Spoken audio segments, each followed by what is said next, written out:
Welcome to Creepy Vibes. Sick of the same old campfire tales that barely raise a hair? Get ready to face true terror with 15 bone-chilling stories straight from Texas campgrounds. These aren't just scary stories. They're real experiences that will haunt your thoughts and keep you wide awake all night. But before we begin, here's something strange. Most viewers make one huge mistake. They leave without subscribing. And by doing so, they miss out on the creepiest, spine-tingling tales that only the bravest dare to hear. Don't be one of them. Hit that subscribe button now, because tonight's just the beginning, and the terror waiting in the darkness is far from over. So, where are you watching from? And what time is it there? Let me know in the comments, because here, the night is only getting started, and the horror is waiting to unfold. Now, let's dive into the darkness.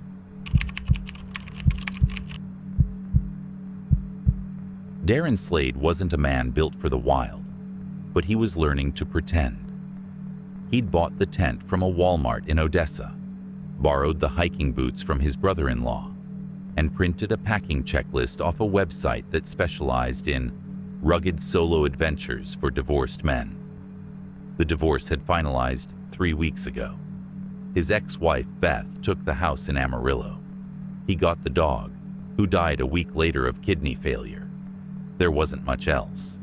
Big Bend National Park, all that desert and silence, felt like a clean slate.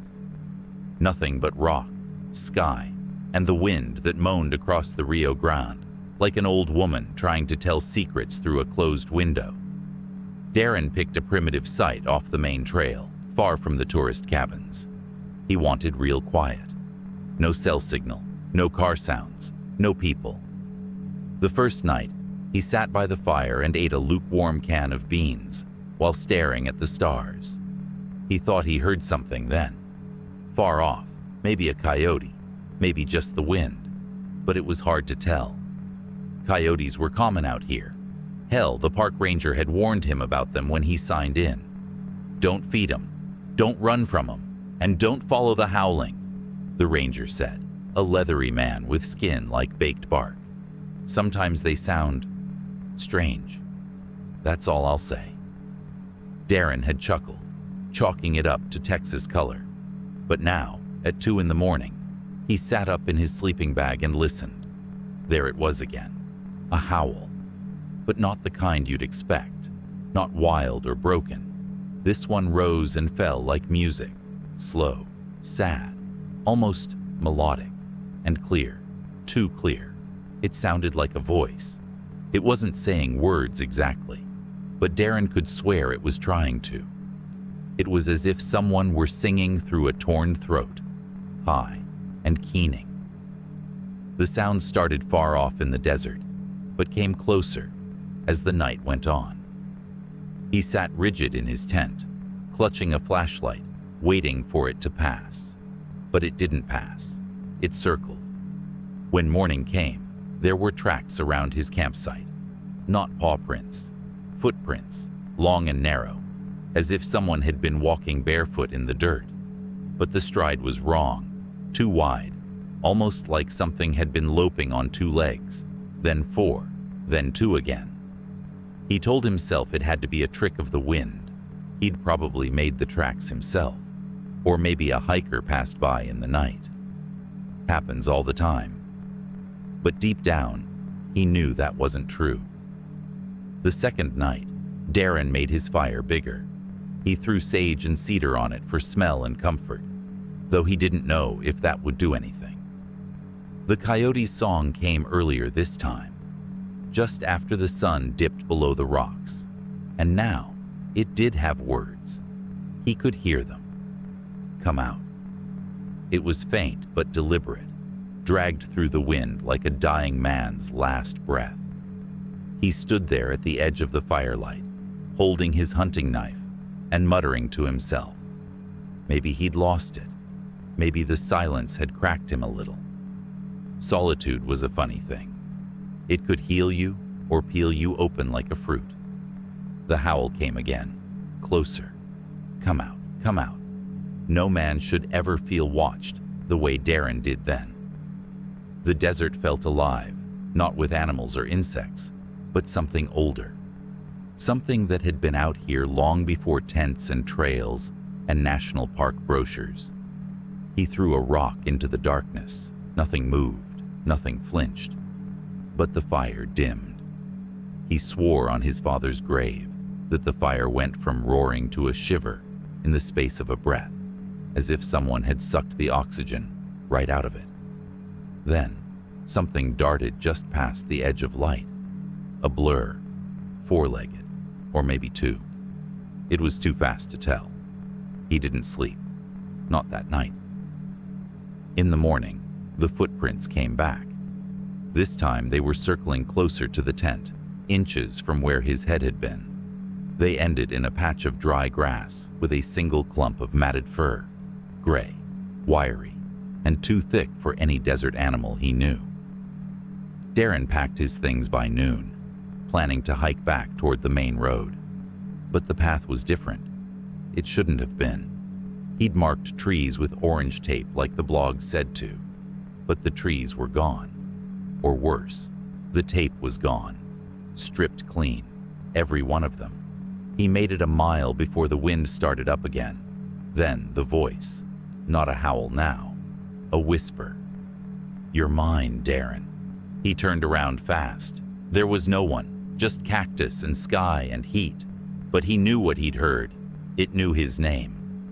The whisper wasn't coming from the sky or the desert anymore. It was coming from inside him. He dropped his pack and ran. That night, he set up no tent, no fire, just crawled under a ledge and waited with the knife in hand. The moon was low and the stars were dim, as if even the sky didn't want to watch what came next. The song returned, full of hunger and need. He saw it then. Standing on two legs at the edge of the shadow. A coyote, but not. It was too tall. Its face stretched long, but not quite animal. Eyes like wet coals, mouth too wide. And in its hand, yes, hand, it held his missing orange trail tape, looped around its long fingers like ribbons. "You came out," it rasped, voice all wrong, like someone dragging a rusted rake through gravel. Darren didn't scream. He didn't cry. He just watched as it knelt beside him and leaned in close. "Now you sing." The ranger found his tent 2 days later. Everything was still there. Pack, knife, food, even the beans. The fire pit was cold, but Darren was gone. No blood, no tracks, no sign of struggle, just a voice. Some say you can hear it if you camp alone in the outer edges of Big Bend. A slow, sad song that almost sounds human. It's not the coyotes singing anymore. It's him.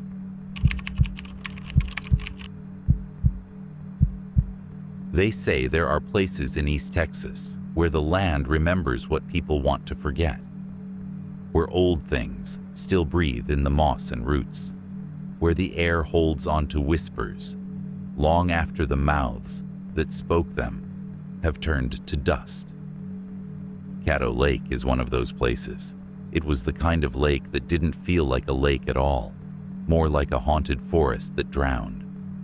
Cypress trees rose out of the dark water like old sentinels, draped in Spanish moss that swayed even when the air was dead still. It smelled like rotting leaves and river mud, and it never felt warm, not even in July. The kind of place where you could be standing on dry ground 1 second and sinking into muck the next. The trip was Rachel's idea. She called it a mental health weekend. Just the 4 of them. Rachel, her boyfriend Ben, her younger sister Tara, and Tara's best friend Luis. They borrowed a couple of tents from Ben's dad and made the 3-hour drive from Tyler with a cooler full of beer and frozen sausages. Rachel had done the research. Caddo was weird, yeah, but beautiful, peaceful, like something out of a fairy tale, she said. The first night went fine. They set up their site at the edge of the park, just close enough to the water to see it, but not close enough to smell it.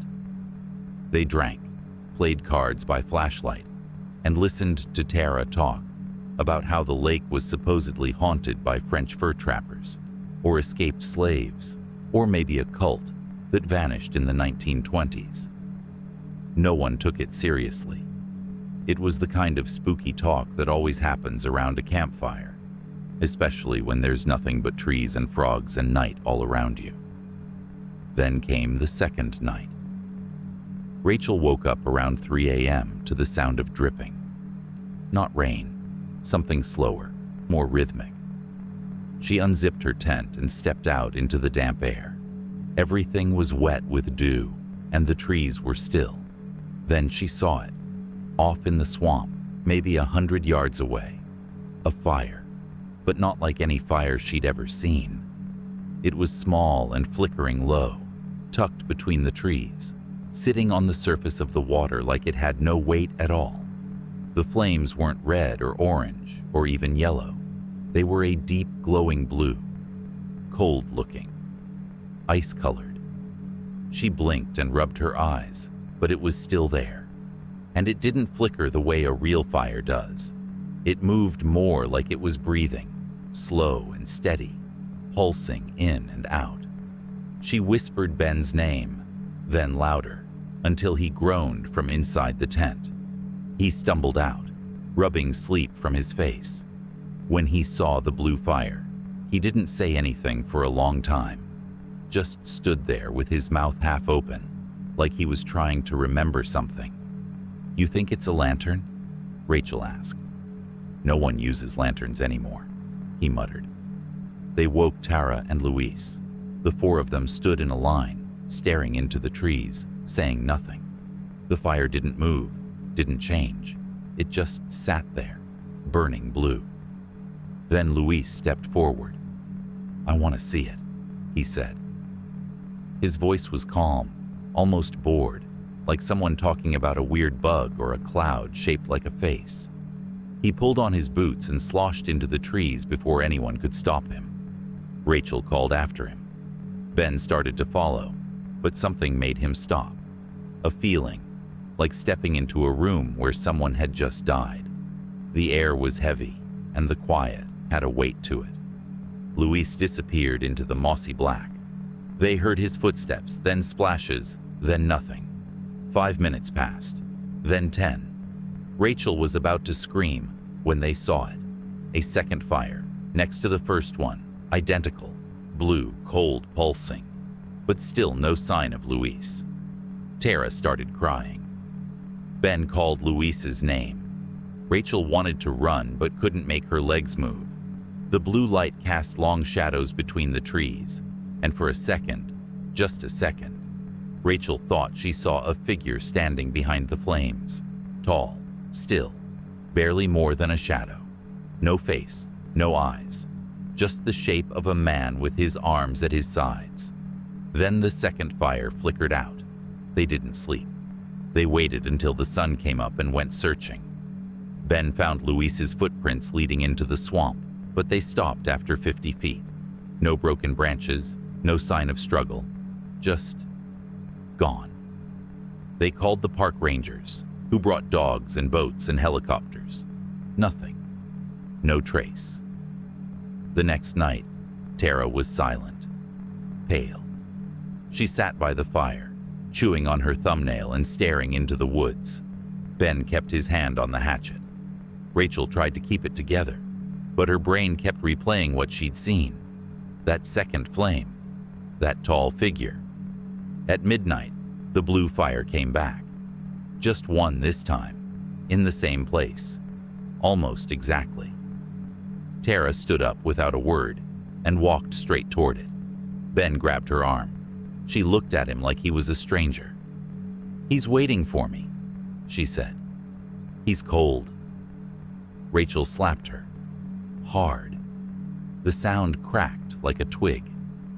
Tara blinked, confused, and backed away. She started to sob. They packed up and left in the dark. drove all the way back to Tyler in silence. Rachel never spoke of it again. Ben broke up with her 3 weeks later. Tara stopped answering her calls. And Luis was never found. A month later, a different group of campers called the Rangers to report a strange fire in the swamp. Blue, cold, flickering over the water like it didn't belong there. 2 fires this time. The next week, 3. They say if you go into the swamp alone, the fire will call to you. It doesn't speak with a voice, but it knows your name. It knows what you're missing, who you miss. It burns cold, but it feels warm if you get too close. It feels like memory. It feels like forgiveness. But it isn't. It's just the lake, remembering. And it never forgets. Most folks who visit Dinosaur Valley State Park are thinking about fossils and footprints, not ghosts. They bring their kids to see the giant dino tracks in the riverbed, take selfies with fiberglass statues, maybe hike a trail or two before heading back to their Airbnbs. It's a cheerful place by day, sunshine filtering through cedar and oak trees, cicadas buzzing, the river gleaming like glass. But the thing is, those footprints in the rock, they don't just belong to dinosaurs. People forget that soldiers marched through here too, some in blue, some in gray. Some of them never left. Aaron wasn't the type to believe in that kind of thing. At 29, he was practical, bored with life, and way too deep into his 3rd failed relationship. The trip to Dinosaur Valley was a way to get away from Dallas and reset, as his therapist called it. Nature, quiet, solitude. No phones, no dating apps, no obligations. Just him, a tent, a couple freeze-dried meals, and a cooler full of Lone Star beer. He set up camp at the far end of the park, near the Paluxy River, where it curled through thick woods like a silver snake. It was early October. The heat was dying down, and the nights were starting to get cool. A ranger told him that part of the park didn't get many campers that time of year.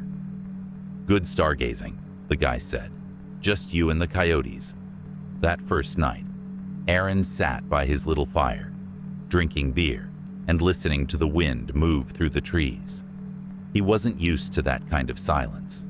It wasn't empty. It was full of rustles, groans, chirps. But there was something comforting about it, like the earth was breathing around him. He was just about to turn in when he heard the humming. It was faint at first, a low tune drifting in from the trees. Not a melody he recognized, something old, slow, full of sadness, like a lullaby meant for soldiers. Aaron stood up, brushing ash off his jeans. The fire cracked behind him as he peered into the darkness. That's when he saw the light. It wasn't a flashlight. Flashlights are too clean, too steady. This light flickered and swayed, yellow-orange with a hint of blue around the edges, like an old oil lantern. The man carrying it was tall and thin, wearing what looked like a tattered gray coat that hung down to his knees. His head was tilted slightly to one side as he walked, as if the song was pouring out of him without effort, like breathing. Aaron called out, something dumb, like, "Hey man, you good?" But the figure didn't respond, just kept walking slowly between the trees, weaving between tents. The strange thing was, Aaron was the only one camping out there that night. He knew it. The ranger had told him so. The man with the lantern passed by about 15 feet from Aaron's fire, not looking his way, not acknowledging him at all. And as he walked, Aaron noticed the ground beneath the figure's boots didn't seem to make any sound. No crunching leaves, no twigs snapping, just the low, mournful humming. And then he vanished, not like poof into smoke or fade-out movie magic. 1 second he was walking. The next second the lantern dimmed like a dying firefly, and the man was gone. Gone like he'd never been there at all. Aaron didn't sleep much that night. He told himself it had to be a trick of the firelight, maybe a ranger on patrol or another camper who'd wandered in from somewhere else. But deep down, he knew better. There was something unnatural about that humming. The next day, he asked the ranger about it. The older man scratched his neck and looked away. "You saw him, huh?" "Who?" The ranger didn't answer right away. Then he said, "He shows up every few years, always in October, always when the moon's about half full." Aaron waited, but the man didn't say anything else. Just told him to stay close to the main road at night. That's when Aaron knew something wasn't right. Not at all. He should have left, should have packed up and driven straight back to Dallas, but something made him stay. Curiosity, maybe. Pride. Maybe he didn't want to be scared off by a ghost story. Whatever it was, he stayed a second night. That's when things got worse, at exactly 2:17 a.m. He remembered the time because he looked at his watch right after. He woke up to the sound of humming again. But this time, it was right outside his tent, so close he could hear the words beneath the tune. "Go down, Moses, way down in Egypt land." The voice was rough, like someone who'd swallowed smoke and gravel for decades. Slow and mournful. He could see the light through the tent fabric, a wavering orange glow moving back and forth, casting shadows that didn't match the trees. Then the humming stopped. Aaron held his breath. The silence was total. Then something touched the tent wall. Just a finger, maybe. Dragging along the fabric. Slow. Deliberate. Aaron bolted out of the sleeping bag and unzipped the flap in one motion. But the forest outside was empty. The fire had gone out. The lantern light was gone. But he swore he smelled oil and ash, like a battlefield after the guns had gone cold. In the morning, he found something by his tent, an old brass button, rusted and green with age, stamped with a star. Civil War era. He left before sunset that day, drove 3 hours without stopping, not even to pee. 3 months later, he tried to look up records, Civil War activity in the area, ghost stories, old soldiers gone missing. He found one thing. A Confederate unit had passed through the area in the winter of 1864. A group of men disappeared in a sudden flood near the Paluxy. Bodies never recovered. Locals at the time reported seeing lantern lights drifting through the trees for weeks afterward. They say the man with the lantern still walks the woods, looking for his lost brothers. That he hums the old war songs to call them home. And sometimes, when he passes a tent, he stops. Just to see if maybe this time, one of them has finally come back. If you're out there, camping in Dinosaur Valley on a quiet October night, and you hear humming just after midnight, don't answer. Don't move. And whatever you do, don't open your tent.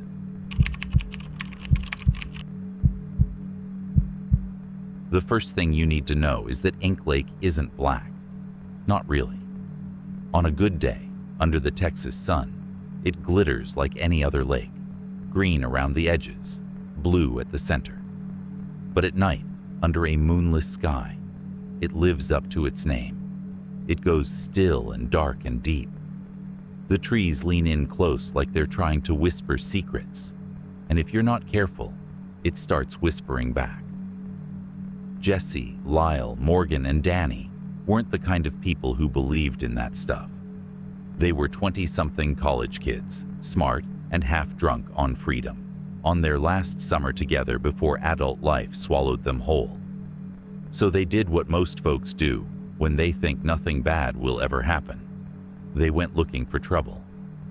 It started with Morgan's bright idea to go night swimming. Skinny dipping, even better, she'd laughed, already halfway into her second vodka soda. Lyle was the only one who hesitated. He always hesitated. He was the designated worrier in the group. the guy who brought band-aids and flashlight batteries and had everyone's emergency contact saved in his phone. But even Lyle got tired of saying no. They'd all smoked a little, drank a lot, and by 1 a.m. they were stripping down to their underwear on the rocky edge of Inks Lake, whooping like a bunch of kids at summer camp. The lake was quiet, too quiet. Even the bugs had stopped chirping. They didn't notice at first. The splash of their bodies hitting water, the laughter, the occasional yelp when someone touched seaweed or thought they felt a fish brush by their leg. Those sounds filled the space where silence should have been. For a while, it felt magical. Cool water on hot skin, stars scattered above like spilled salt, and nothing but each other and the dark. But then, Morgan stopped laughing. Jessie was the first to notice. "Hey, where's Morgs?" They spun in the water, treading lightly, calling her name. She popped up a few feet away, eyes wide. She looked pale, even in the dark. "Did you hear that?" she whispered. "Hear what?" Danny asked, swimming over. Morgan's voice shook. "Nothing. Like, nothing. There's no sound." And she was right. No frogs, no crickets, not even the wind. It was like someone had hit mute on the entire world. The kind of silence that presses into your ears, like diving too deep. Jessie turned to say something to Lyle and stopped mid-sentence. Lyle was frozen. Not like shivering. Frozen. His arms half raised, his mouth open like he'd been about to say something. His eyes locked straight ahead, unblinking. "What the hell?" Jessie swam over and shook his friend, hard. Nothing. Lyle stayed suspended in the water like a mannequin. Then they noticed Danny wasn't moving either. Her body drifted slightly, lips parted, hair floating around her like seaweed. Morgan screamed, but the sound died in her throat before it hit the air. No echo, no ripple, just dead silence. It was only Jessie and Morgan now. The water felt colder, heavier. Jessie looked around at the shore, suddenly desperate for the solid safety of land. That's when he saw it, a shape on the rocks, standing tall and still, just at the edge of the trees. It didn't move, didn't wave or yell or come running. It just stood there, watching. He couldn't make out the face. The moon had started to rise, just a sliver, enough to throw strange shadows, and the thing seemed wrapped in them, like a second skin. Tall and thin, its head slightly tilted, like it was curious or hungry. Jessie grabbed Morgan's wrist. "We have to go." They swam, hard, not bothering to check if Lyle or Danny had stirred. Every splash they made felt wrong, like they were breaking some ancient rule. They climbed onto the shore, panting, water streaming down their legs, and turned to look back. Lyle and Danny still floated in the water, frozen like statues. But the thing, it was gone. Only it wasn't. Not really. Because when Jessie looked down at his watch, the second hand wasn't moving. His phone was dead. Morgan's too. Not dead like out of battery, dead like bricked. Nothing turned on. No lights, no sounds. Just the dull chill of the night pressing against them like a wet sheet. They tried to leave, packed up their stuff in shaking hands, and got in Jessie's car. The engine started, but the radio only played static. GPS didn't load. Every clock, on the dash, on their wrists, read 2:13 a.m. It stayed 2:13 for the rest of the night. The highway should have been busy, but it was empty. They drove for what felt like hours before the clocks moved again. 2:14, then 2:15. The sun came up 30 seconds later, like someone flipping a switch. When they returned to the park with the sheriff later that day, the tent was still there. Lyle and Danny were gone. Their clothes, their towels, even their phones, still in place, like they'd just stepped out for a second. No bodies were ever found. The official report called it probable drowning. and Jesse didn't fight it. But Morgan never went near water again. And Jesse? He tried to pretend it didn't happen, told himself it was a hallucination, a group panic, too much booze.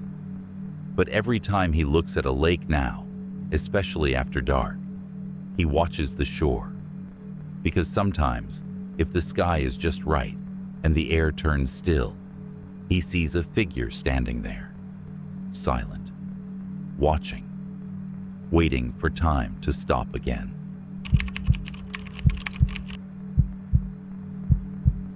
They weren't bad kids. That's how these things usually start, right? They weren't bad kids, just bored ones, wild with summer freedom and drunk on the heat that never really broke in Texas. There were 4 of them: Holly, Curtis, Ray, and Kenzie. 17, maybe 18, the kind of age where nothing sticks to you and danger's just a word old people use to keep you from having fun. They were camping at Bastrop State Park in a little stretch of pine that survived the wildfires years back. The place still had scars, blackened stumps, and weird patches where nothing grew, but that only added to the charm. The kids had pitched 2 tents, packed enough beer and snacks to last through the weekend, and planned on doing absolutely nothing but telling ghost stories, vaping under the stars, and maybe skinny dipping if the little creek by the hill had enough water in it. They weren't looking for trouble, but trouble found them anyway. It was Ray who first mentioned Campground 13. They were sitting around the fire late Friday night, half a bag of marshmallows already blackened and melted into sugary goo, when he brought it up. "You ever hear about it?" he asked, tossing a twig into the fire. "Campground 13? They say it's still somewhere out here, like maybe a mile past the maintenance trail. Place got shut down back in the 90s. "Why?" Kenzie asked. She had a head full of purple braids and a mouth that rarely shut, especially after a few drinks. Ray grinned. "They don't say, just closed. Marked off with a big metal sign and overgrown to hell. But someone said a bunch of kids used to go missing out there. Like, they'd camp and never come back." "Urban legend," Curtis muttered, popping a warm beer. "Everything's an urban legend to scare people." "No, I'm serious," Ray said. "Some old guy online posted about it. Said he worked for the park in '96 and that they shut it down after something woke up. Didn't say what. Just that they never mowed that section again. Like if they left it alone, it wouldn't come back. That's all it took. A dare hanging in the air like static electricity." By midnight, they were walking down the trail with flashlights, the woods pressing in tight around them. No moon, just crunching pine needles, the occasional snap of something in the brush, and the feeling, unspoken but shared, that they were being watched. They found it just past an old service road, half swallowed by weeds and brambles. The sign was there, rusted and hanging at an angle from one chain. Campground 13, closed. The letters were faded, like time had tried to erase them, but only got halfway. The fire rings were still there, scattered in a rough circle like broken teeth. Picnic tables, too, their wood warped and green with moss. One had a deep gouge in it, like someone had dragged a knife or claws straight through the planks. Curtis, half laughing, said, "Well, here we are. Big, bad, haunted campsite." They dared each other to sit at the table, then to stay for 5 minutes, then 10. The woods were too quiet. No bugs, no birds, not even the wind. Just a deep, waiting stillness. Kenzie was the first to hear the whispering. She spun around, flashlight beam bouncing wildly through the trees. "You guys hear that?" They didn't. Not at first. But then Holly cocked her head. "There," she whispered, like singing, low and far off, like a children's choir in another room. Soft, wordless, rising and falling in a language none of them knew but somehow recognized. It made Curtis's nose bleed and Ray throw up in the brush. And yet they didn't leave. Couldn't. It wasn't that they didn't want to. It was like something thick had fallen over the air, like syrup or smoke. Curtis tried to run, but tripped over a tree root that hadn't been there a second ago. Holly screamed when the shadows between the trees started to move, not shift in the wind, but move, like they had bones and thoughts of their own. Ray pointed at the fire ring and stuttered, "There's something inside it." There was. It looked like a man, but not. Too long, too thin. Its skin the color of ash, and its mouth. It didn't have lips, just rows of teeth, wide as a shovel. And the eyes, God, the eyes. They were like holes punched into the world, leaking dark. It didn't charge them. It didn't scream. It just stood there, rising slowly from the center of the ring, like it had been buried under the earth and the kids had somehow given it permission to come back. Kenzie dropped her flashlight. The beam spun wildly, catching glimpses of bark that bled, of roots twitching like worms, of the thing stepping out of the ring. Curtis ran first, his breath ragged, crashing through the trees. They all followed, tripping, bleeding, weeping. The path wasn't there anymore. The trail they came in on? Gone. Just wall after wall of trees, and a sound that followed them, like bones being dragged across stone. By dawn, only Holly and Ray made it back to the ranger station, barefoot and incoherent. Kenzie was found a week later, miles away, curled in a ditch and unable to speak. Curtis was never found at all. When the police asked what happened, Ray said, "We woke it up." Holly never camped again. She flinched at bonfires, unplugged her TV when static came on, and sometimes, late at night, swore she could hear a choir singing behind the walls of her apartment. As for Campground 13, still closed, still overgrown. And if you walk by the old sign today, you might think you hear something, just on the edge of hearing. A child's voice humming in a language older than the trees. It's not a warning. It's a welcome.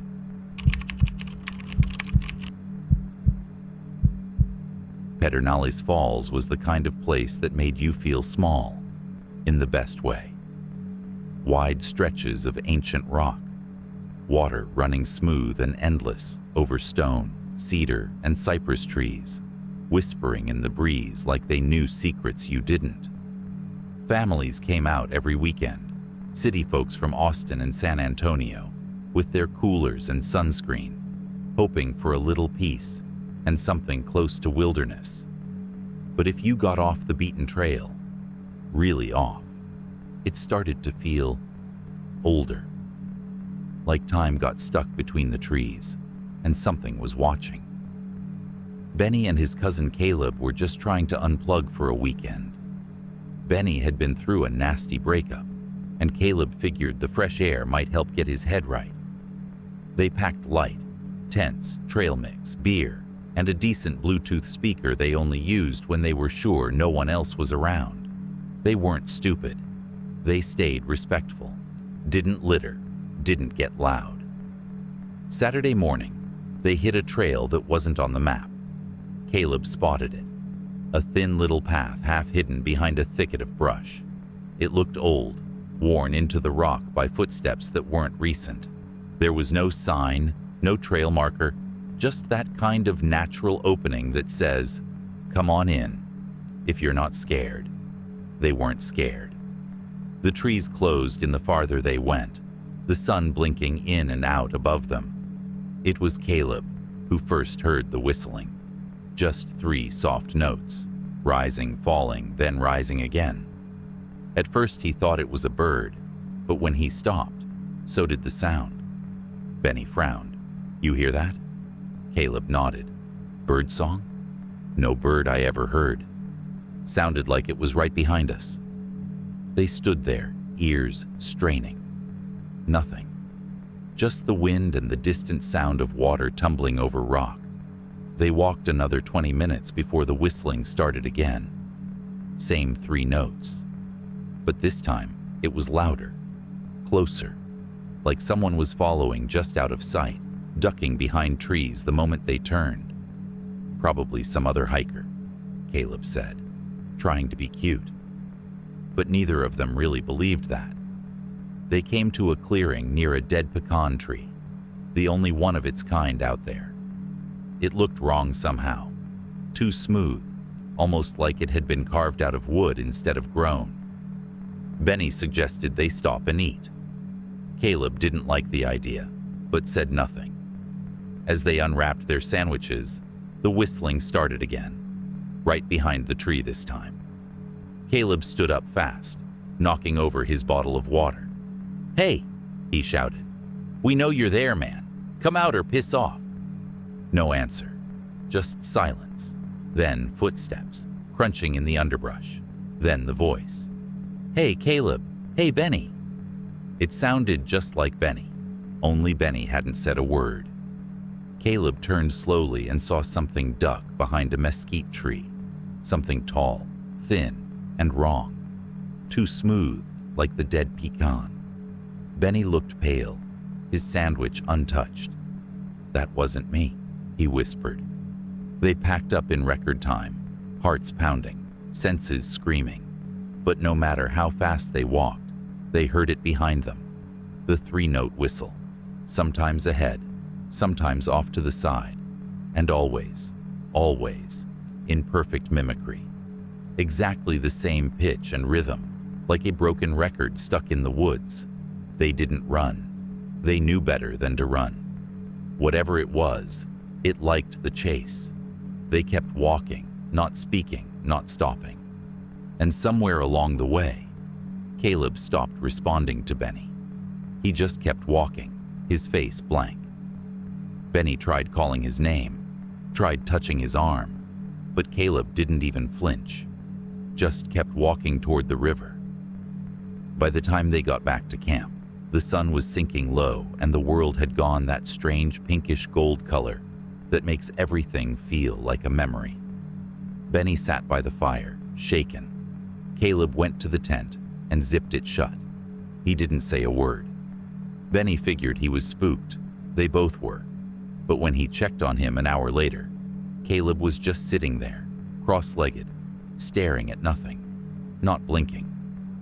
"You okay, man?" Benny asked. Caleb looked up, smiled too wide, and said, "You heard it too, didn't you?" His voice was wrong. Not totally wrong, just off. Like it had been copied by someone who didn't understand how human mouths worked. The whistle came again, softly, from inside the tent, even though Caleb's lips hadn't moved. Benny didn't sleep. He left at first light, told the ranger that something was wrong with his cousin. The ranger went to check the campsite, found it empty. 2 tents, one ripped wide open from the inside. They never found Caleb. Just a few footprints that led to the edge of the river and stopped dead, like he'd been lifted out of the world. 3 months later, Benny heard the whistle again. He was back in the city, walking to his car after a late shift. 3 notes, clear, crisp, exactly the same. He turned, heart hammering, and saw someone down the alley.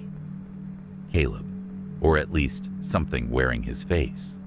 It smiled and turned away, walking into the dark. That's the thing about the whistler. It follows you, but it doesn't always want you. Sometimes it wants to borrow you, wear you for a while, and walk around in your skin, just long enough to find the next one, the next hiker, the next camper, the next fool who steps off the trail and listens. If you ever hear that whistle out at Pedernales Falls, don't answer, don't speak, and for God's sake, don't whistle back. Because if you do, you might come home, but it won't be you that comes back.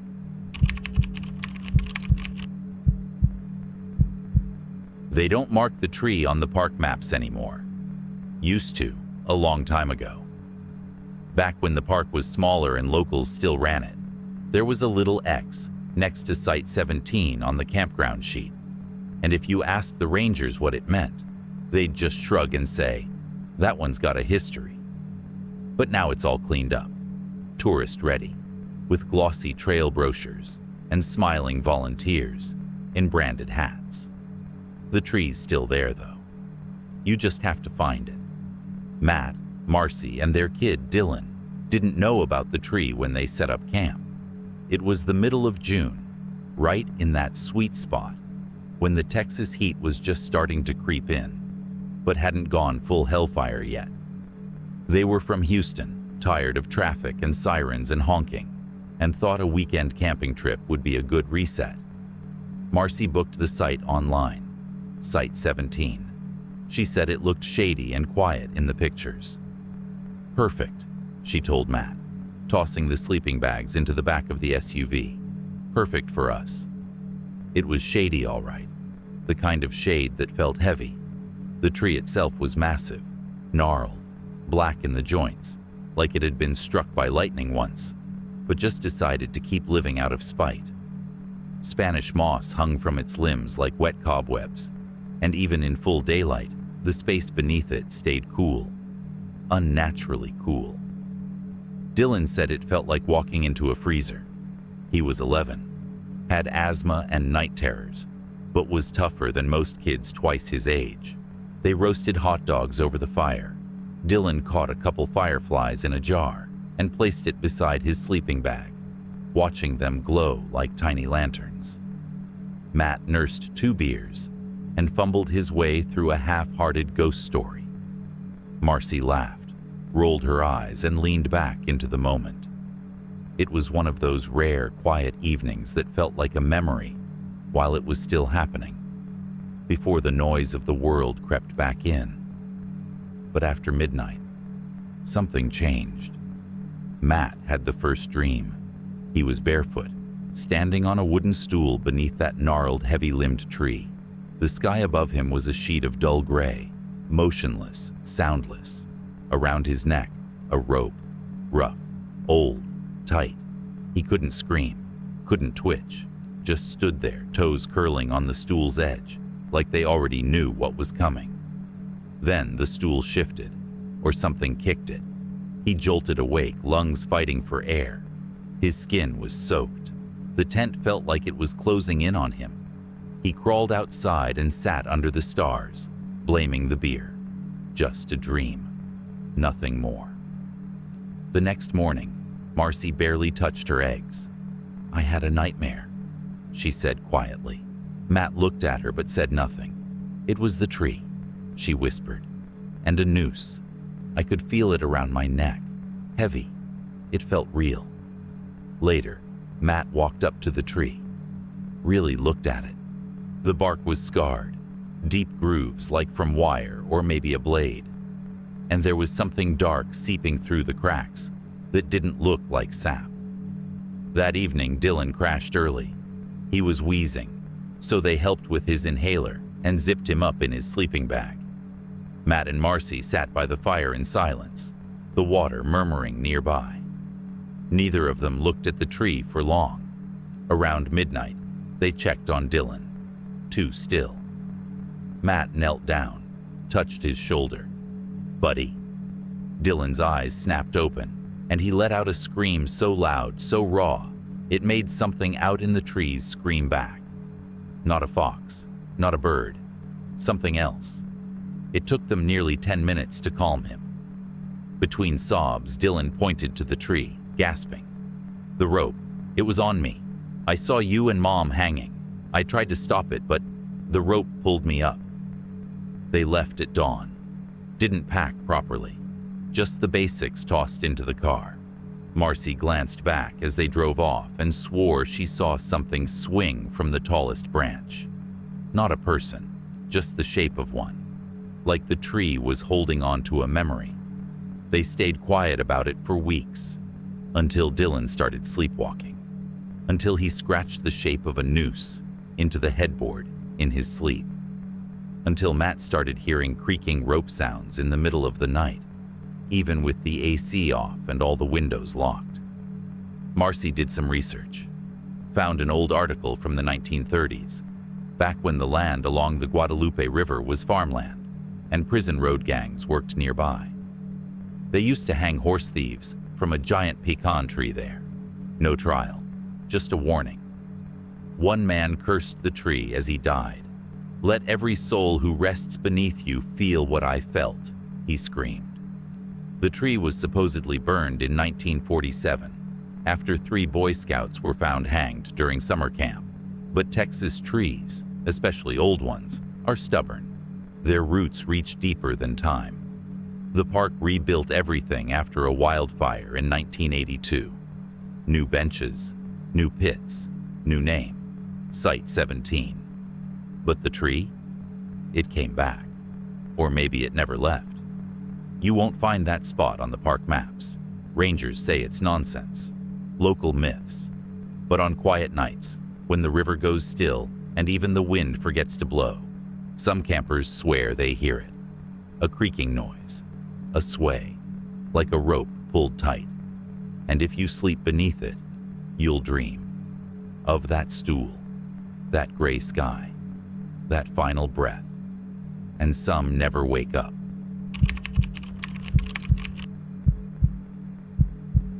The story of the burned boy was one of those things people whispered around the fire after a few too many beers. Mostly teens or old-timers who never left Polk County. They'd pass it around like a cautionary tale, usually to scare the hell out of younger campers or first-timers. "Don't sleep too close to the fire," they'd say. "Don't throw anything in the coals. And whatever you do, don't talk to the kid if he shows up." Folks say it happened sometime back in the 70s. That was before the fancy boat ramps and weekend lakefront Airbnbs. Back when Lake Livingston was more raw, wild, and known mostly to fishermen and loners with tents. There was a family, last name Brewer, camping on the east bank, not too far from where the Spillway Trail runs now. Husband, wife, 2 boys. The youngest one was Tommy, barely 6, had big brown eyes and this crooked little smile, like he was always up to something. The fire that night was bigger than it should have been. That's how most campfires go when there's beer involved and dads feel like showing off. The story goes that Tommy had been poking at the logs with a stick, like kids do, and one second he was there, laughing, barefoot, dancing in the firelight. And the next, he was gone. No scream, just this soft woof sound and a rush of smoke. He'd slipped, maybe tripped, fell straight into the fire pit. His mom tried to get him out, jumped right in after him. By the time they dragged him clear, the damage was already done. Skin like charred paper, hair gone, the smell. Dear God, people said it was something you'd never forget. He lived for 3 more hours. That's the part that always stuck with people. He didn't die right away. He just laid there, breathing shallow, eyes open, staring straight up at the stars, like he was waiting for someone. They buried him in a family plot near the edge of the forest, not a mile from where he burned. Then, the story started. A year later, a man and his girlfriend reported seeing a small boy standing by their fire late at night. He didn't say anything, just stood there, covered in what looked like ash. Face black, skin cracked. When they reached for a flashlight, he vanished. The girlfriend swore she smelled something burning for the rest of the trip, even when the fire was out. After that, it was once every couple years, always the same description. Small kid, 6 or 7, skin like burned driftwood, eyes too bright, like glass beads left too long in the sun. He never talked. He just watched, sometimes from behind trees, sometimes crouched by the coals after the fire burned down low. The weirdest one was a scout troop in '96. 6 boys, 2 chaperones. The camp leader woke up to find one of the boys gone. His sleeping bag was there, unzipped and empty, and the fire, well, the fire was raging. No wind, no fuel, just this unnatural blue blaze lighting up the trees. They found the missing kid 2 hours later, curled up on the lakeshore shivering. said he'd followed another boy into the woods, a boy who asked him to come play. When the leader asked what the boy looked like, the scout said he was burned. But he was smiling. They called in the rangers. The report was buried. Probably didn't want to scare off tourists. I didn't believe it. Not really. Not until last summer. I was camped solo at one of the primitive sites down by the southern bend, where you hike in half a mile and everything smells like wet pine and old water. It was my third night. The fire was crackling just right. I'd made some ramen, had a paperback in my lap, and the stars were so thick overhead, it looked like someone spilled salt across the sky. And then I heard it. Not a voice, not footsteps, just breathing. Soft, raspy, like a bellows that had seen better days. I looked up and there he was, just outside the ring of light, small, still, watching. I thought it was a raccoon or a stray kid at first, but then he stepped forward and the fire hit his face. I froze. His skin was wrong, cracked and black, like someone had carved him out of coal. Patches of red underneath, like embers, still glowed inside him. His eyes caught the firelight and reflected it back, empty and too bright. He didn't speak, just tilted his head like he was listening for something. Then he sat, not across from me, next to me, like a friend. I didn't breathe, didn't move. He reached out toward the fire like he wanted to touch it, like he missed it. Then he turned his head, slowly, and looked me straight in the eye. There was nothing threatening in it, just hunger. Not the kind that wants food, the kind that wants warmth, company, memory, like he was stuck in that moment, trying to relive the one thing he knew, the fire. I whispered, "I'm sorry." And just like that, he was gone. No puff of smoke, no hiss, just empty air and the sudden sound of crickets again. I left before sunrise. People say if you build your fire too big at Lake Livingston, he'll come. The burned boy, drawn to the heat like a moth. Some say he's looking for his family. Some say he just wants someone to sit with. Others think he doesn't know he's dead at all, that he's trapped in that single endless moment, skin melting, bones blackening, while the stars stare down and do nothing. So, if you ever camp there, keep your fire small. And if you see a boy watching from the trees, don't invite him over. Because once he sits down, he might never leave.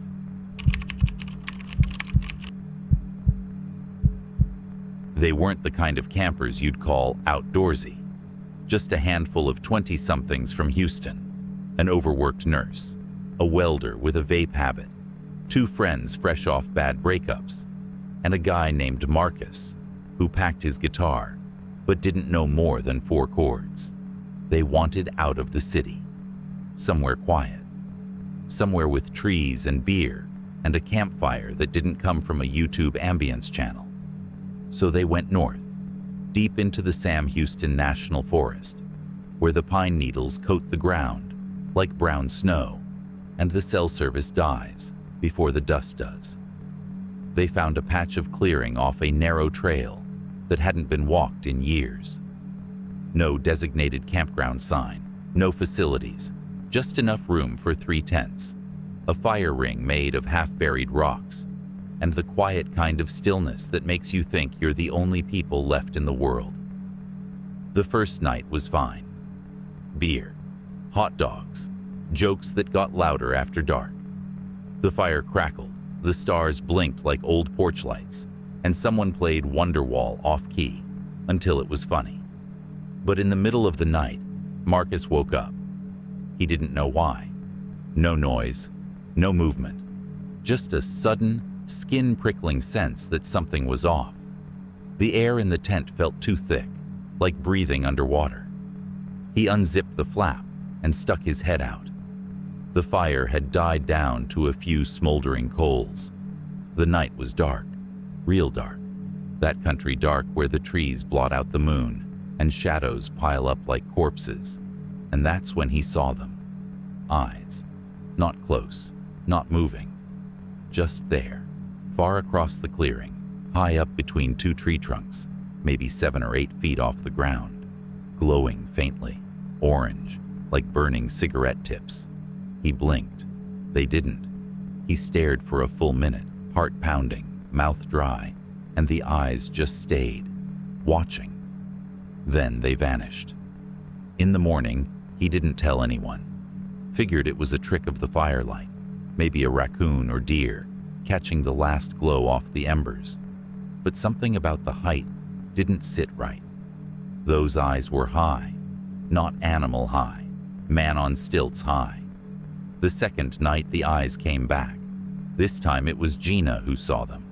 She'd gone into the trees to pee and noticed the glowing dots watching from between the branches, unblinking, fixed, like 2 coals set in wet bark. She didn't finish peeing. She just backed up, stumbled on a root, and ran for the fire like something ancient was right behind her. She told the group. Everyone laughed it off. Said she'd been drinking. But when the fire burned low again, and silence stretched thin across the clearing, all of them saw it. Eyes in the woods. Pairs of them, some high, some low, some too wide apart to belong to anything natural. Always at the edge of the clearing, never blinking, never moving. They tried shining flashlights. Nothing was there. Just pine trunks and hanging moss, and the slow drift of mist off the lake. But the second the beams moved away, the eyes returned. No footsteps, no sound, no smell, just watching. By the third night, the group didn't bother pretending anymore. They built the fire up big, stayed close to it, and no one went to the edge. Marcus stopped playing guitar. Gina wouldn't go anywhere without someone holding her hand, and the eyes were everywhere now. 15, 20, maybe more, always in pairs, always glowing. The forest lit up like it had a heartbeat, pulsing orange every time they blinked, which wasn't often. Marcus started talking to them, not joking, actually talking, asking what they wanted, what they were, begging them to go away. No answer. Just the hum of wind through pines and the awful feeling that something was getting closer. That night, Gina disappeared. They'd all fallen asleep by accident, huddled near the fire. When the sun cracked through the trees, her sleeping bag was there, empty. No prints, no broken branches, no sign of struggle, just a set of deep furrows in the pine needles leading away from camp, like something had been dragged. They searched for hours, screaming her name, pushing through briars, tearing their skin on old barbed wire, half sunk into moss. Nothing. But the eyes were still there, watching. That afternoon they packed up fast, left gear behind, and didn't look back. None of them have been the same since. Marcus quit his job, moved to Arizona, and doesn't speak much anymore. The welder keeps a loaded gun under his pillow. And the girl who brought her dog to the trip, the dog won't go into wooded parks anymore. Just growls and pees itself at the smell of pine.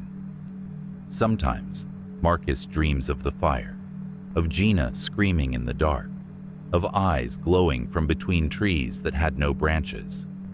And every so often, he'll wake up in the middle of the night, stare out his apartment window, and swear he sees them again, far off. 2 little orange dots, still watching. Because the forest doesn't forget. And the eyes, they always find you again.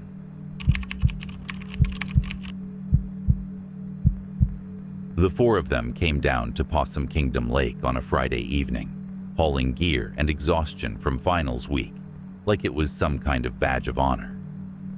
They were Jamie and her boyfriend Eric, and their friends Lisa and Dave, all college kids from Dallas, ready for 2 days of sun, swimming, and beers, stolen from coolers too small to keep them cold.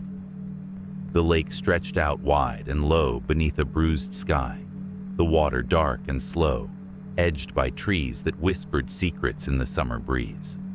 They found a spot tucked under a ragged pine tree on a spit of land jutting into the water, a place where the ground was soft and pine needles smelled like old memories and forgotten stories. No one else was around. It was perfect. They pitched their green canvas tent quickly, tying knots and laughing about who was the worst camper. Eric bragged about his outdoor skills, but it was Lisa who had the real grit. Dave just wanted a nap. Night came fast. The fire crackled and popped, casting shadows that danced like ghosts around the clearing. They drank too much, told dumb jokes, and dared each other to jump into the lake after dark. Eric went first, screaming as he plunged in, the water cold and unforgiving. Jamie followed, hesitant, the moonlight glinting on the ripples that swallowed them whole. When they finally crawled back into the tent hours later, wet and shivering, the forest had fallen silent. The kind of silence that pressed against your eardrums, made your skin crawl. They didn't notice the way the wind stopped, didn't hear the soft, wet thud that came from just beyond the firelight. Morning didn't come easy at Possum Kingdom. The sky was gray, heavy with rain that smelled of iron and moss. The first thing the ranger noticed was the tent. It lay crumpled on the ground, its canvas flapping in slow, lazy waves, like a broken sail. The poles were bent, broken as if something had slammed into it, with the weight of a man, or worse. The ranger called out, but the only answer was the drip of water from pine needles and the far-off call of a lone crow. He stepped closer, heart tightening in his chest. The flap was open just enough to see inside. The canvas floor was soaked in thick, dark blood. It pooled in deep patches, spreading like ink through the fabric, the smell strong and coppery, almost choking. No footprints, no tire tracks, no sign of a struggle outside, no gear missing. Nothing to explain why the tent was empty and drenched in blood. The search began immediately. Boats swept the lake in tight circles. Flashlights cut through the woods in frantic beams. Helicopters scoured the canopy. The only thing they found was more silence and the cold splash of early morning mist. Locals whispered. Stories that had been buried like bones beneath the pine needles surfaced in shaky voices. Tales of campers who vanished without a trace, swallowed by the lake's dark hunger. Old Possum Kingdom legends spoke of a creature lurking in the shadows, something with hands like claws and eyes that glowed red in the night, a shadow that fed on fear and left nothing but emptiness. The friends' parents held on to hope. Maybe they'd gone swimming, got lost, wandered into the woods, but the blood inside the tent told another story, one of violence, panic, and a desperate fight for survival that ended in nothing. Weeks later, a hiker found a twisted piece of green canvas snagged on a branch far from the campsite. It was stained with the same dark red, dried now, but unmistakable. No body, no bones, no sign of who had been there, just the echo of a nightmare that refused to end. At night, near the lake's edge, some say you can hear the soft sound of fabric tearing in the breeze, a faint whisper, like a cry muffled by water. The trees seem to lean closer, their branches reaching like fingers toward the empty campsite. And if you're brave enough, or foolish enough, you might hear the desperate voices of the four who vanished that night, calling from beneath the water and the earth, trapped forever in the hollow tent, where the blood still waits. Possum Kingdom Lake keeps its secrets, and it never forgets the ones who disappeared, because some places are hungry, and they don't let go.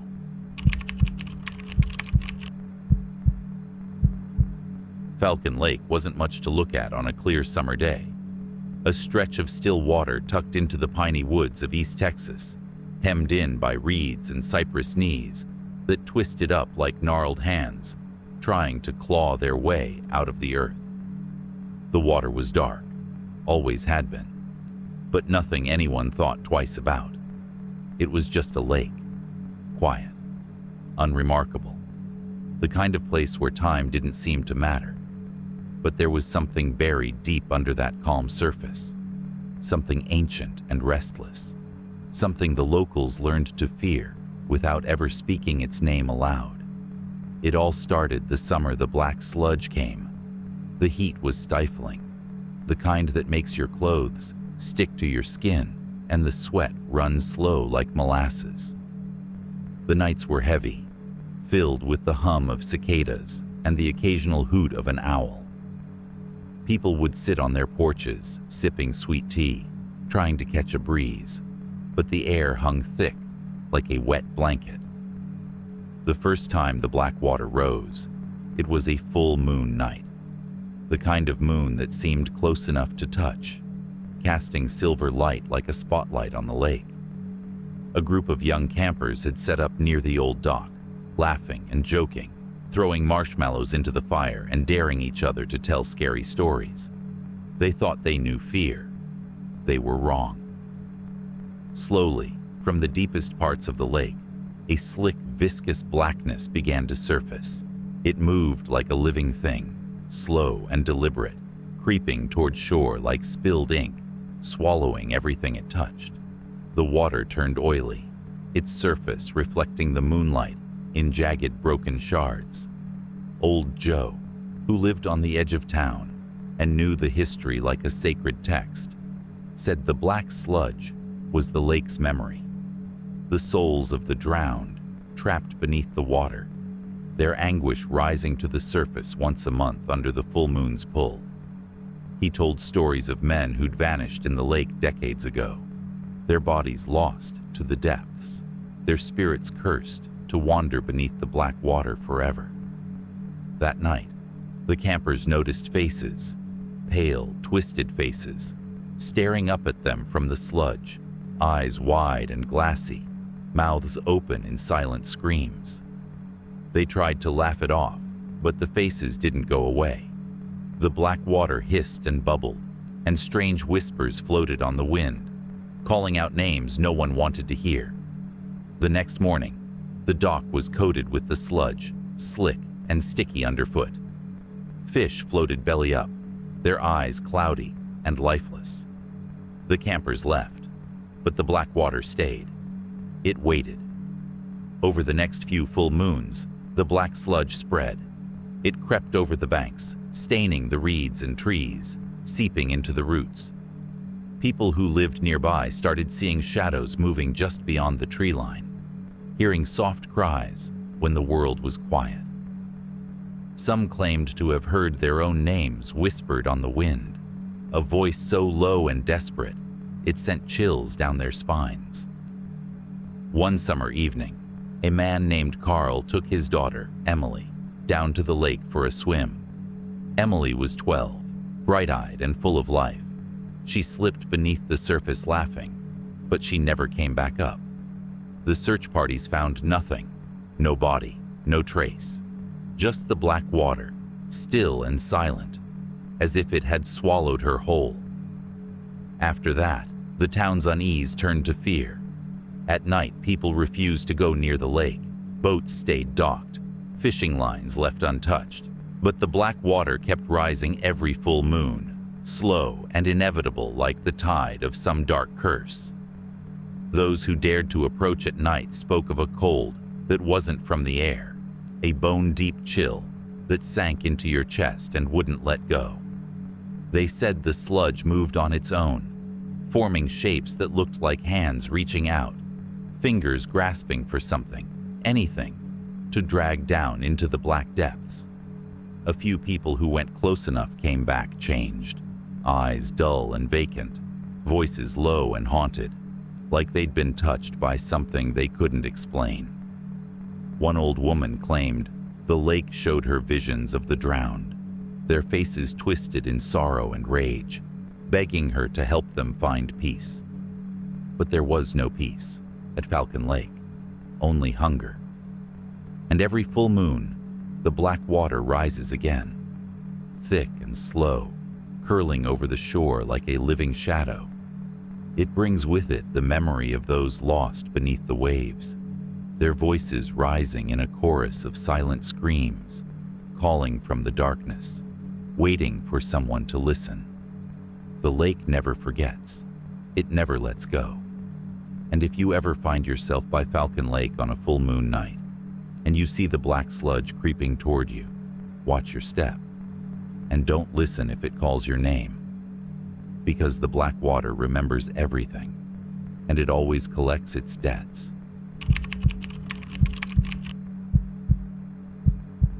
Lake Texoma was the kind of place people came to when they wanted to forget the world, even if just for a little while. It was big, wide, and deep, stretching across the Texas-Oklahoma border like some ancient beast sleeping beneath the surface. The water was cool and dark, the kind that swallowed sounds and hid secrets better than any forest could. The woods around it were thick with pine and oak, casting long shadows that stretched like fingers at dusk. That summer, a group of friends, Mike, Sarah, Josh, and Emily, decided to make a weekend of it. They were city kids, more used to honking horns than bird songs, but the idea of sleeping under the stars, away from their buzzing phones and constant noise, felt like a kind of salvation. They arrived late afternoon, the sun dipping low, golden light painting the lake in streaks of fire. The campground was nearly empty, save for a few families and a handful of older campers who knew the lake like it was their backyard. Mike parked the truck close to the water's edge, the tires crunching over dry leaves and pine needles. As they started unpacking, there was a sudden rustling nearby, a soft shuffle that made Sarah stop and look up. That's when they saw him, a man standing just beyond the tree line. He was old, his face carved by years of wind and sun, clothes faded and patched, boots thick with mud. His eyes caught the last light of day, sharp and watchful.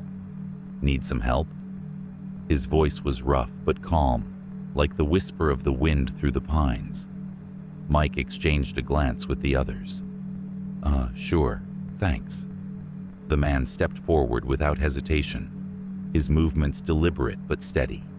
He helped them unload the gear with an ease born of experience, his hands steady and sure as he pitched the tents. Sarah noticed the way his fingers worked the rope knots, how his eyes flicked up to the sky, reading the clouds like a sailor. "You've camped here before?" she asked. "Many times," he said with a faint smile. "Lake's a good place, peaceful." They offered him a bottle of water, but he shook his head politely. "No thanks, just like the quiet." As the sun slipped behind the trees, the man stayed a while longer, humming an old tune, a slow, melancholy melody that seemed to hang in the air like smoke. Then, as suddenly as he had appeared, he was gone. They looked around, expecting to see him walk back into the woods, but there was nothing. No footprints, no sound, just the gentle lapping of water against the shore and the whisper of wind through the trees. That night, as the fire crackled and sparks drifted upward like tiny fireflies, the old man's presence clung to them like a shadow. The melody he'd hummed seemed to echo in their minds, tugging at something deep and uneasy. The next day, Mike and Josh went into town to get supplies. At the bait shop, they described the man to the old woman behind the counter. Her face went pale, and her hands trembled as she pulled out a dusty photo from beneath the counter. "That's him," she whispered, pointing to the weathered face in the black and white picture. "Old Tom Harlan. Died right here 30 years ago." They learned Tom had been a fisherman, a quiet man who lived alone in a cabin near the lake. One stormy night, a sudden squall capsized his boat. and despite desperate searches, his body was never found. Some said he drowned in the cold water, trapped beneath the waves, his spirit never finding rest. That night back at camp, unease settled over them like a thick fog. The fire sputtered, and shadows twisted unnaturally. Around midnight, they heard it. The soft crunch of footsteps on gravel, slow and deliberate. Then the humming, faint but unmistakable, drifting over the water. Sarah peeked out of the tent and saw the flicker of a lantern's glow moving through the trees. A figure, tall and thin, walked silently between the campsites, carrying an old oil lantern that cast weak, yellow light on the forest floor. His clothes were soaked, stained with mud and water, and his face was pale under the lantern's glow, eyes empty but searching. They didn't dare call out. The figure moved like a ghost, humming that same sad tune, stopping briefly by each tent before vanishing into the dark. The next morning, the group found strange marks around their campsite, footprints in the soft earth leading to the water and disappearing beneath the surface. The air was colder, heavier, like the lake itself was holding its breath. Over the next few days, more campers reported sightings. An old man helping set up tents, humming Civil War-era songs, disappearing without a trace.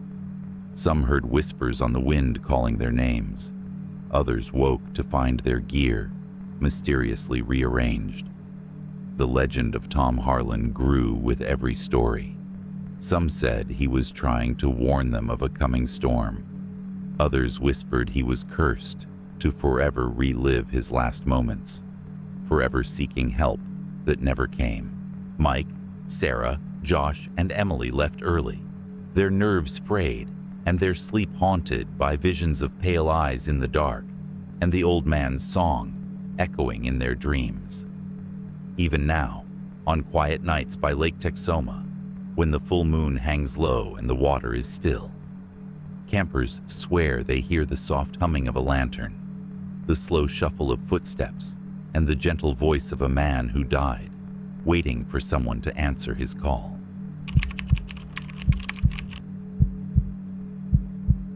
Palo Duro Canyon isn't just a canyon.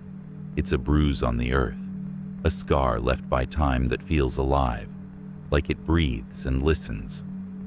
The locals say it's a place where the wind carries the voices of the lost, and the shadows don't just fall, they reach. It's a place that demands respect, and those who don't give it often don't come back the same, or at all.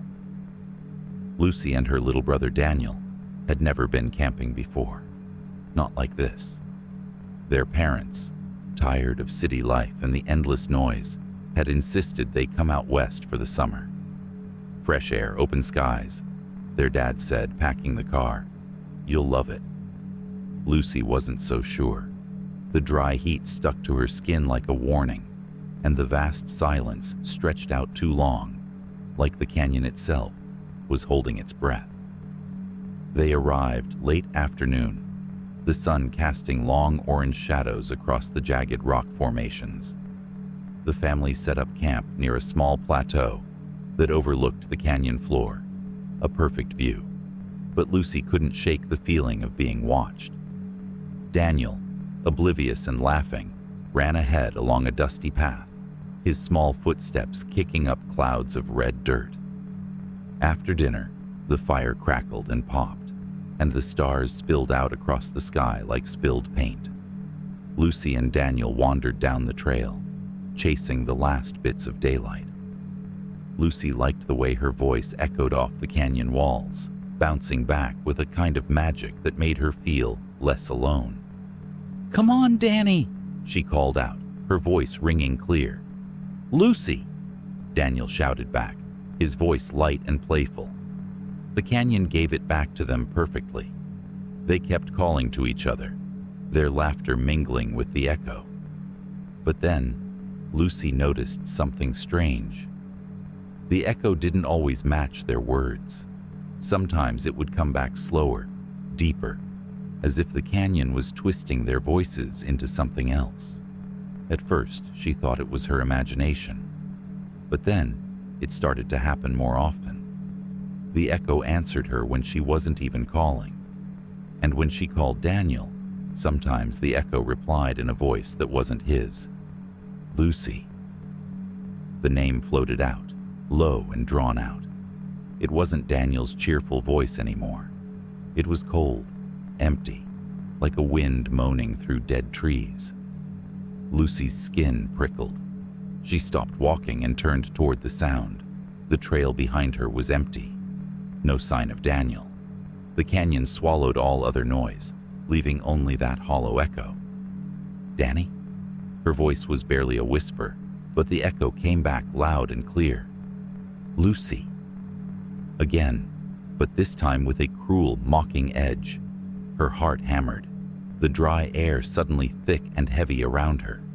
She wanted to run, but her legs felt like they belonged to someone else. The canyon walls seemed to lean closer, trapping her in shadows that flickered with the fading light. She called for Daniel again, louder now, desperation creeping in. But the echo didn't bring him back. Instead, it twisted her own voice, sending it back warped and strange. Come play. It hissed, the words not her own. Panic swept over her. She dropped to her knees, tears blurring her vision as she screamed his name into the canyon, begging for him to answer. But only silence came, followed by the echo's cold laughter, a sound that was not human, something ancient and hungry. When Lucy finally made it back to camp, her parents were frantic. They searched through the night, calling for Daniel, their voices raw and breaking. But the canyon held its secrets tight. No footprints, no sign, no sound, but the whispering wind. Days passed. The search parties combed the rocks, the thickets, the dry riverbeds, but Daniel was gone. The canyon seemed to swallow him whole, leaving nothing behind but the echo of a voice that wasn't quite right. Locals told stories, tales of the canyon's hunger, of voices trapped between the walls, of echoes that lied.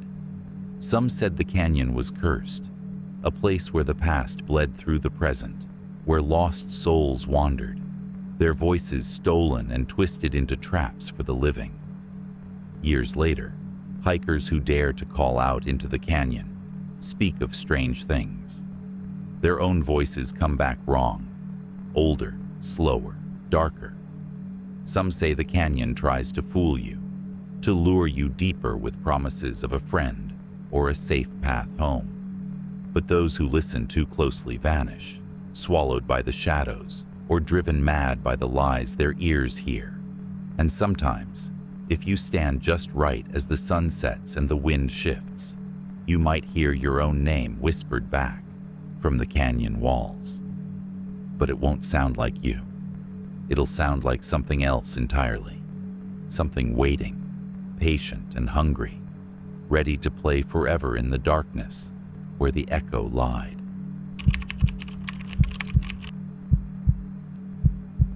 Lake Meredith wasn't always the quiet place you'd expect. Out here in the Texas Panhandle, the wind rolls steady and hard, sweeping over the wide, empty spaces like it's trying to push the land into the sky. The lake itself is strange, almost too still, like it holds its breath all the time, waiting for something. The water was dark and deep, fed by springs and small creeks, but beneath that calm surface lay stories no one talked about out loud. The old folks in Fritch whispered of a man named Charlie, sometimes called the Drifter, because that's all he ever was. Nobody knew where he came from exactly, just that he showed up one fall day with nothing but a battered backpack and eyes that looked like they had seen the world's worst secrets. Charlie didn't talk much. He kept to himself, wandering around the lake's edges, sometimes setting up a small fire near the rocks. People saw him fishing quietly, never speaking to anyone, but always watching. not with hostility, but like he was waiting. That waiting didn't last long. The locals started to grow uneasy. It wasn't just the way Charlie looked, it was the feeling around him, like a shadow followed him. Children were warned not to wander near where Charlie camped, and old men would shoot warning glances if they caught sight of him walking the dirt roads at night. They called him unlucky, bad news, the kind of man who invited trouble. Then came the night that changed everything. Charlie was found dead by the lake's edge, his body battered, his eyes wide with terror. The official story said he drowned, maybe fell in while drunk or running from something. But the truth, told quietly in broken tones and half glances, was darker. They said a group of men had dragged him out into the night, accused him of stealing from the town's stores. They beat him, and then, in a fit of cruel justice, they tied him to a tree by the water and left him to die. But Charlie didn't stay dead. That night, the first scream echoed across the lake, a long, blood-curdling wail that froze the blood of anyone who heard it. It wasn't human. No, it was worse. It was the sound of pure anguish, a voice stretched beyond its limits, a soul screaming against the night and the silence that followed. For years after, campers and fishermen spoke of hearing the scream. It came mostly on cold nights, when the wind was still and the stars were bright, slicing through the darkness like a knife. People said it was Charlie's spirit, trapped forever in the lake's black depths, crying out for justice that would never come. Jake was one of those who didn't believe. He was a city kid with a taste for adventure, the kind of guy who laughed at ghost stories and campfire legends. When his friends invited him to spend a weekend camping by Lake Meredith, he jumped at the chance. He wanted to prove the old tales wrong. The first day was perfect. Blue sky, warm sun, the smell of pine, and earth everywhere. Jake and his friends set up tents, threw lines into the water, and joked about the Lake Meredith ghost. That night, while the others were passed out around the campfire, Jake slipped away with his fishing pole, determined to catch something alone under the stars. He pushed his small boat out onto the lake, the water calm and smooth, like glass. The air was crisp, the kind of cold that creeps under your skin and won't let go. He settled in the middle of the lake, cast his line, and waited. Then, from somewhere deep and dark, came the scream. It started low, a long, keening wail that rose and fell like the howl of a wounded animal. But this was no coyote or wolf. The scream was something else, something human and broken, full of pain and rage. It echoed around the lake, bouncing off the cliffs and trees, wrapping Jake in a blanket of pure fear. He gripped the sides of his boat as the water around him suddenly chilled, ice crawling up his arms despite the warm night. The scream rose again, louder, closer, filled with a terrible longing that clawed at his chest. And then Jake saw it, a shadow moving just beneath the water's surface, shifting like smoke, a shape too dark and terrible to understand. His heart hammered. He wanted to run back to shore, to the safety of the fire and his friends. But something held him there, rooted like a tree. The scream twisted into a whisper, a voice calling his name, soft, desperate, and full of sorrow. Jake's breath caught. The voice begged for release, for justice, for someone to hear the truth buried beneath the lake's black waters.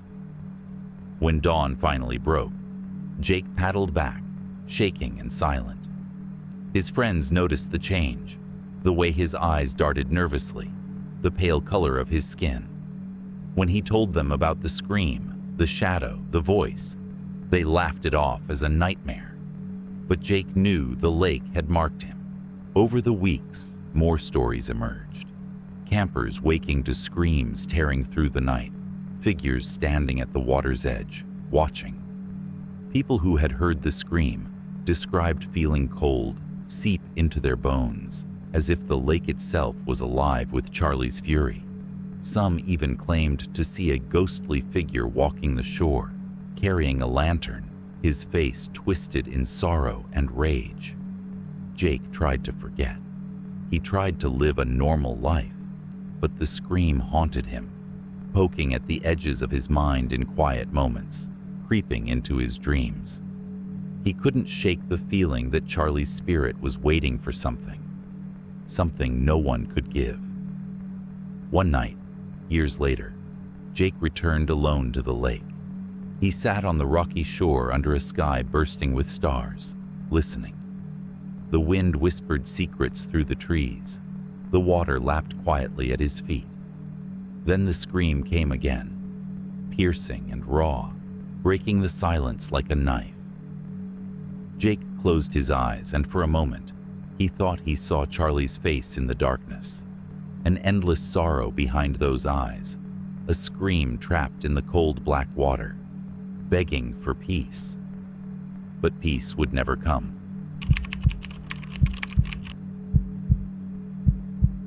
The Thompsons were city folks, used to the steady hum of Houston's endless noise and the constant flicker of neon lights.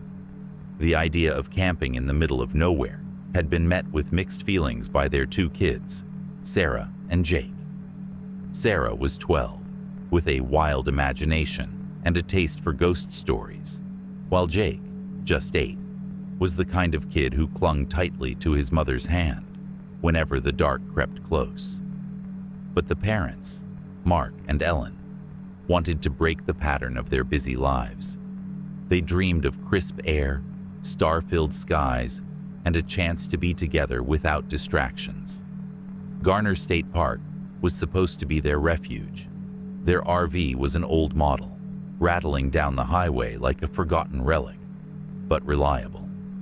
When they finally arrived late afternoon, the sun casting long golden fingers over the hills, they chose a campsite tucked away beneath ancient oak trees. The site was quiet, almost too quiet, with the river nearby burbling in the background. The kids raced off toward the woods, shrieking with the kind of reckless joy only children know. Mark and Ellen set up the camp, unpacking gear and building the fire pit. It was a warm day, but the evening promised to be chilly, the cool Texas breeze whispering through the branches. As night fell, the stars came out in full force. The Milky Way spilled across the sky like spilled sugar, and the Thompsons sat around the campfire, roasting marshmallows and telling stories. Sarah insisted on telling a ghost story, grinning mischievously. Jake hid behind Ellen, wide-eyed, but unable to look away. The fire popped and crackled, the scent of pine needles and damp earth filling the air. Then the first strange sound came, a slow, steady tapping. It was faint at first, a light knock against the side of the RV, easy enough to dismiss. Mark said it was just a branch moving in the wind, but the tapping persisted, growing more deliberate, more urgent. Ellen's smile faltered as the tapping took on a rhythm, almost like someone was knocking on the underside of the RV. The kids stopped their game and looked toward the noise, their laughter dying in their throats. Mark decided to investigate, grabbing his flashlight. The night felt suddenly colder. The river's burble seemed distant, muted by the hush that had fallen over the forest. Mark crouched down and shone his beam under the RV. At first, there was nothing but dirt, leaves, and roots. Then, out of the shadows, a pale hand flickered. A hand, then another, then dozens. Too many to be natural. The hands were slick, clammy, fingers long and crooked like claws. They grasped, reaching, pulling at the metal frame. Mark's breath hitched as the hands latched onto his jacket, yanking him downward. He tried to pull free, but the hands multiplied, clutching at his arms, his legs, dragging him slowly beneath the RV. His scream ripped through the night, raw and terrified. Ellen ran to his side, grabbing desperately at his legs. but the earth swallowed him whole. The hands dragged him into the darkness beneath the dirt, into some place where light didn't reach, and no one could hear. Inside the RV, Ellen hurried to lock the doors, her hands shaking as she gathered the kids close. The tapping continued, now on the roof, the walls, like the beating of a cold, sinister heart. Sarah clung to her mother, eyes wide, while Jake whimpered softly. The night stretched long, filled with an oppressive silence broken only by the relentless tapping. By morning, the park rangers found the campsite abandoned. The RV door hung open, swinging in the wind. No sign of the Thompsons, only deep gouges in the soil and dozens of pale, wet handprints smeared beneath the vehicle. The campfire was still warm, the faint smell of smoke lingering like a warning. Locals whispered of the curse on that patch of Garner State Park, a curse tied to an old miner who had vanished beneath the earth generations ago. They said the thing beneath the RV was the miner's revenge, a creature made of earth and shadow, with countless hands that reached out to drag others into the dark. The tapping is still heard by campers who dare to stay near that spot, and when it starts, the wise ones pack up and leave before they become part of the legend. The thing waits in the soil, patient and hungry, and if it finds you alone, it won't let go.